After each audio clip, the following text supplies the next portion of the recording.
नमस्कार, मैं मुकेश उदेनिया। आप देख रहे सीधे बोल यूपी। बांग्लादेश में चुनाव संपन्न होते ही ढाका से दिल्ली तक सियासी हलचल तेज हो गई।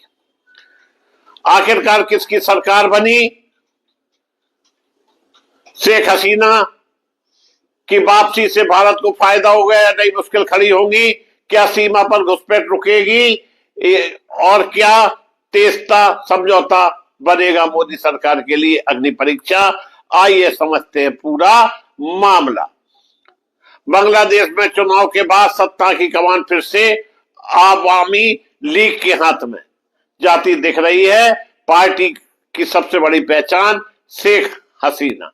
विपक्षी दल बांग्लादेश नेशनलिस्ट पार्टी ने चुनाव प्रक्रिया पर सवाल उठाए, लेकिन सत्ता पर पलड़ा साफ तौर पर हसीना के पक्ष में रहा। भारत से बड़ी मांग क्या? चुनाव जीतते ही ढाका ने 3 बड़े संकेत। तेजता जल बंटवारा, सालों से अटका समझौता। बांग्लादेश चाहता है कि भारत जल्द फैसला ले, लेकिन यह मुद्दा सीधे तौर पर केंद्र और पश्चिम बंगाल की राजनीति से जुड़ा है। अगर समझौता आगे बढ़ता है तो विपक्ष मोदी सरकार को घेर सकता है। व्यापार में बराबरी। बांग्लादेश का कहना है कि भारत के साथ उसका व्यापार घाटा पड़ रहा है। अब ढाका टैरिफ में राहत चाहता है। सवाल, क्या भारत अपने घरेलू उद्योगों की कीमत पर यह रियायत देगा? सीमा और घुसपैठ।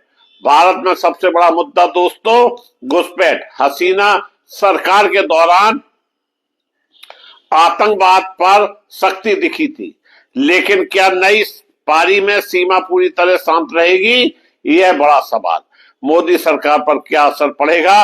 नरेंद्र मोदी सरकार के लिए यह कूटनीतिक संतुलन की घड़ी है। अगर भारत मांगे मानता है तो विपक्ष कहेगा झुक गए।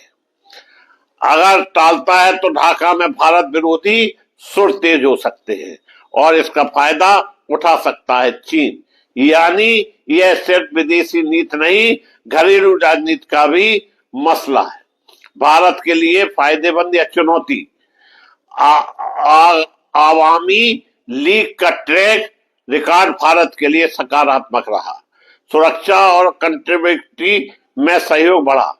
कट्टरवादी ताकतों पर नियंत्रण भारत के हित में है, लेकिन चीन का बढ़ता प्रभाव, सीमा पर स्थायी तनाव, तेजता जैसे संवेदनशील मुद्दे, ये सब आने वाले दिनों में रिश्तों की असली परीक्षा लेंगे।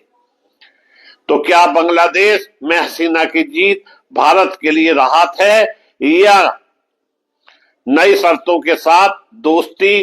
क्या मोदी सरकार इस कूटनीतिक शतरंज में मात दे पाएंगे चीन को? और सबसे बड़ा सवाल, क्या सीमा पर घुसपैठ अब थमेगी?